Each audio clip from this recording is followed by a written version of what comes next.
السلام علیکم ورحمۃ اللہ وبرکاتہ۔ آج کا موضوع ہے نکلے تیری تلاش میں۔ اللہ تعالیٰ کے جتنے نام ہیں یا اللہ تعالیٰ کی جتنی بھی صفات ہیں وہ انسان کی نسبت سے ہیں، یعنی ایسا نہیں ہے کہ اللہ تعالیٰ کے نام اور اس کی صفات اتنی ہی ہیں جتنی ہمیں بتائی گئی۔ اللہ تعالیٰ کی تمام صفات کا ہم اپنی عقل سے اندازہ نہیں لگا سکتے، ہمیں اتنی ہی صفات بتائی گئی ہیں جن کی ہمیں ضرورت تھی۔ اس کے بارے میں رب العزت نے ہمیں بتا دیا کہ فطری طور پر انسان یہ چاہتا ہے کہ کوئی تو ہو جو میری سنے، میں جب کہوں وہ میری بات جان لے، وہ پوری قدرت رکھتا ہو کہ ان معاملات میں میری مدد کر سکے۔ ظاہری سی بات ہے کہ محض سن لینا تو کافی نہیں ہے۔ کتنے ہی لوگ ہیں جو سناتے ہیں لیکن ان کی بات سنی انسنی کر دی جاتی ہے۔ انسان اللہ تعالیٰ کی ذات میں سماعت کو کمال پر دیکھتا ہے کیونکہ اس کا نام السمیع ہے۔ اس کی وجہ سے اس کے دل کے اندر یقین اترتا ہے کہ وہی ہے جو سب کی سنتا ہے۔ ایک ہی وقت میں زمین و آسمان میں جانے کتنی مخلوقات ہیں جو اسے پکارتی ہیں اور وہ ان سب کی سنتا ہے۔ پھر کوئی بھی مشکل لمحہ زندگی میں ایسا ہوتا ہے اور یہ لمحے آتے ہی رہتے ہیں جب انسان کو اللہ تعالیٰ کی مدد کی ضرورت ہوتی ہے۔ جیسے کوئی شدت کا بیمار اپنی زندگی سے مایوس ہو چکا ہو، جس کو کوئی امید ہی باقی نہ ہو، پھر بھی اللہ تعالیٰ کی ذات سے اس کا جو تعلق ہے اس کی وجہ سے وہ جانتا ہے کہ کوئی ہے جو مردہ ہڈیوں میں جان ڈال سکتا ہے، جو کسی چیز کو عدم سے وجود میں لاتا ہے۔ جب بیمار ہو جائیں تو وہی شفا دیتا ہے۔ اس سے امید باندھنے والا کبھی ناکام نہیں ہوتا۔ اللہ تعالیٰ کے اس نام کی وجہ سے کس طرح سے انسان اسے دعائیں کرتے ہیں۔ جیسے اللہ تعالیٰ نے قرآن حکیم میں رمضان اور روزے کے احکامات کے درمیان جب دعا کی بات کی تو اپنی کچھ صفات کا تعارف کروایا۔ اور جب میرے بندے آپ سے میرے بارے میں سوال کریں، آپ تصور کریں کہ دنیا کی ساری مخلوقات اللہ تعالیٰ سے سوال کر رہی ہیں اور اپنے پیدا کرنے والے کے بارے میں جاننا چاہتی ہیں۔ ساری دنیا، ساری کائنات کی چیزیں یہ سوال کرتی ہیں کہ کون ہے جس نے ہمیں پیدا کیا، تو آپ انہیں بتا دیں سورہ بقرہ کی آیت نمبر 186، تو یقیناً میں قریب ہی ہوں، میں پکارنے والے کی دعا قبول کرتا ہوں جب بھی وہ مجھے پکارتا ہے۔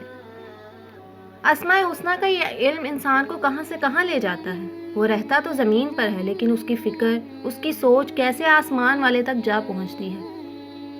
وہ زمین کی تنہائیوں میں رہے، گہرائیوں میں رہے، وہ صحراؤں میں ہو یا میدانوں میں ہو، اسے جب یہ علم ہوتا ہے کہ میرا رب ہے، وہ میری سنتا ہے، تو کیسے اس کے رویے میں تبدیلی آ جاتی ہے۔ اگر ہم یہ دیکھنا چاہیں کہ ہمارا اس رب کا کیا تعلق ہے تو یہ تعلق محض الفاظ کا نہیں ہوگا۔ یہ تعلق دراصل اس وقت مضبوط ہوتا ہے جب بندہ اپنے رب کے بارے میں جانتا ہے، اس کے بارے میں غور و فکر سے کام لیتا ہے۔ جب وہ اپنے رب کو پا لیتا ہے تو دراصل اس وقت اس کی زندگی میں اصل تبدیلی کا آغاز ہوتا ہے۔ اس لیے میں یہ سمجھتی ہوں کہ ہمیں وہ جاننے کی ضرورت ہے کہ وہ کیسا ہے جس نے ہمیں پیدا کیا۔ نبی کریم صلی اللہ علیہ وسلم کی ایک حدیث میں ہمیں یہ ملتا ہے کہ میں تیری ثنا کا حق ادا نہیں کر سکتا، تو ویسا ہی ہے جیسا تو نے اپنی ثنا بیان کی ہے۔ میرے پاس نہ الفاظ ہیں، نہ الفاظ کی حقیقت کا علم ہے، اور نہ تیری ذات کے بارے میں اتنا گہرا ادراک رکھتے ہیں، اس لیے جو تو ہمیں بتا دے وہی آخری بات ہے۔ اس دنیا میں کسی انسان کی ہستی کی حقیقت کا تعین اللہ تعالیٰ کی ذات کے تعلق سے ہوتا ہے کہ کتنا وہ اپنے رب کے بارے میں جانتا ہے، کتنی وہ سمجھ رکھتا ہے، کتنا وہ غور و فکر کر کے اسے پا لیتا ہے۔ جتنی زیادہ آپ کے اندر غور و فکر کرنے کی صلاحیت پیدا ہوگی، اتنا ہی زیادہ آپ کا فہم وسعت والا ہوتا جائے گا، اتنا ہی گہرا تعلق ہوگا، اتنی ہی زیادہ حکمت ملے گی۔ اصل میں اسماء الحسنیٰ کی وجہ سے سب سے بڑی تبدیلی جو انسان کے اندر آتی ہے وہ یہ کہ انسان اپنے مولا کے آگے جھک جاتا ہے اور اس کو دل سے اپنی بے بسی کا اظہار ہونے لگتا ہے، اور جب وہ یہ اظہار کرتا ہے تو اس کے ہاتھ بھی دعا کے لیے اٹھ جاتے ہیں۔ یہ پوائنٹ آف ریفرنس ہے۔ اللہ سبحانہ و تعالیٰ ہمارے بیچ میں جو سب سے بڑا تعلق ہے وہ دعا کا ہے۔ اس لیے نبی صلی اللہ علیہ وسلم نے فرمایا، دعا ہی تو عبادت ہے۔ دعا اللہ تعالیٰ کی پہچان کا ذریعہ ہے، اور یہ دعا ہی ہے جس کی وجہ سے ہمارے حالات اور ہمارے معاملات بدل جاتے ہیں۔ اللہ تعالیٰ سے دعا ہے کہ ہمیں دعا کی حقیقت سمجھنے کی توفیق عطا فرمائے اور ہمیں دعائیں کرنا نصیب فرمائے، آمین۔ کیا آپ نے دیکھا ہے ایک بچہ کیسے اپنے ارد گرد کی ہر چیز کی حقیقت کو تلاش کرنا چاہتا ہے؟ چھوٹے بچے کے لیے سب سے بڑی قوت ذائقے کی ہوتی ہے، اسی لیے ابتدا میں وہ ہر چیز کو چکھ کر اس کا اندازہ لگانا چاہتا ہے کہ یہ کیا چیز ہے، اس کی حقیقت کیا ہے۔ اس لیے ہر چیز اس کے منہ میں جاتی ہے تو اسے پتہ چل جاتا ہے کہ یہ نقصان دہ چیز ہے یا فائدہ مند ہے۔ بہت گہرائی سے تو وہ ادراک نہیں کر سکتا، لیکن کرنا ضرور ہے۔ اس کے ارد گرد پڑی تمام چیزیں، کچھ بھی اسے مل جائے وہ اسے منہ میں ڈال لیتا ہے۔ اگر کچھ نہ بھی ملے تو اپنا ہاتھ ہی منہ میں ڈال لیتا ہے، کیونکہ وہ ہر وقت تلاش میں ہے۔ یہ انسان کی اصل حقیقت ہے۔ انسان متلاشی ہے، اسے تلاش ہے۔ تو سوال یہ پیدا ہوتا ہے کہ اسے کس چیز کی تلاش ہے؟ آپ اپنی خوشیوں میں دیکھیں، جب بے انتہا خوشی ہوتی ہے تو اس کے فوراً بعد بیک گیئر لگ جاتا ہے۔ یعنی جب انسان کسی چیز کو حاصل کر لے، کوئی ڈگری، کوئی جاب، کوئی بزنس یا کوئی بھی ایسی چیز، تو ہر خوشی کے بعد ایک بیکلی بتاتی ہے کہ انسان کی مانگ کا جواب وہ خوشی نہیں تھی۔ انسان محض اس خوشی کی تلاش میں نہیں تھا، بلکہ دراصل وہ یہ چاہتا ہے کہ کوئی ہستی ایسی ہو جو اس کی تمناؤں کا مرکز و محور ہو، جو اس کی مانگوں کا جواب ہو، جو اس کی کمیوں کی تلافی کرے۔ انسان دراصل محتاج ہے اور اسے اپنی ضروریات پوری کرنے کے لیے کسی ہستی کی ضرورت ہے جو اس کی ضروریات کو پورا کر دے۔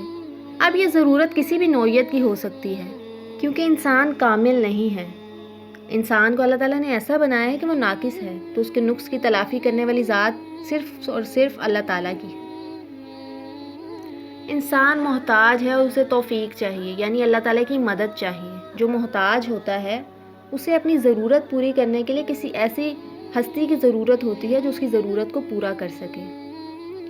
جب اللہ تعالیٰ کی صفت الغنی کا ہمیں پتہ چلتا ہے تو انسان کو یہ سمجھ آتی ہے کہ ہاں، اللہ تعالیٰ کے سوا کوئی ہستی ایسی نہیں ہے اور کوئی مخلوق ایسی نہیں ہے جو ایسی قوت رکھتی ہو کہ سب کی مدد کر سکے اور اسے کسی کی مدد کی ضرورت نہ ہو، اور جو ہر ایک سے بے نیاز ہو۔ تو انسان کو پتہ لگ جاتا ہے کہ مجھے اسی کی تلاش تھی، اسی الہ کی تلاش تھی جو میری ساری دعائیں قبول کر سکے، جو میری ساری ضروریات کو پورا کر سکے۔ اور اسے یہ سمجھ آ جاتی ہے جب وہ اللہ کی کتاب میں پڑھتا ہے، اے لوگو تم سب اللہ تعالیٰ کے محتاج ہو، تم سب اللہ تعالیٰ کے آگے فقیر ہو، اور اللہ تعالیٰ بے پرواہ تمام تعریفوں کے لائق ہے۔ سورہ فاطر کی آیت نمبر 15 میں یہ فرمایا گیا ہے۔ یعنی اللہ تعالیٰ بے نیاز ہے، بہت خوبیوں والا ہے اور کمال درجے کی خوبیاں رکھتا ہے۔ انسان رب کو اسی وقت تلاش کر سکتا ہے جب وہ غور و فکر کرے گا۔ غور و فکر کرے گا تو وہ رب کو پا لے گا۔ امید کرتی ہوں کہ آج کے لیکچر سے کوئی نہ کوئی بات آپ کے ذہن میں ضرور بیٹھی ہوگی۔ جزاک اللہ خیرا کثیرا۔ السلام علیکم ورحمۃ اللہ وبرکاتہ۔